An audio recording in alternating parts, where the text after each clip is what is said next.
Hello mga kalutong bay! So for today's video, July 11, Thursday po tayo ngayon.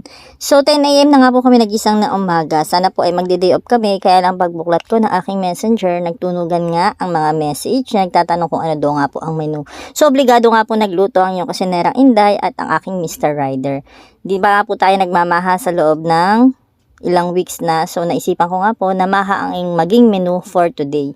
Nagluto din po ako dyan ng puto cheese para naman po merong kasama yung ating maha blanca. So mahalaga po talaga na yung menu natin ay pinag-iisipan natin mabuti, pero yung ating bestseller na palabok ay araw-araw na present sa ating menu.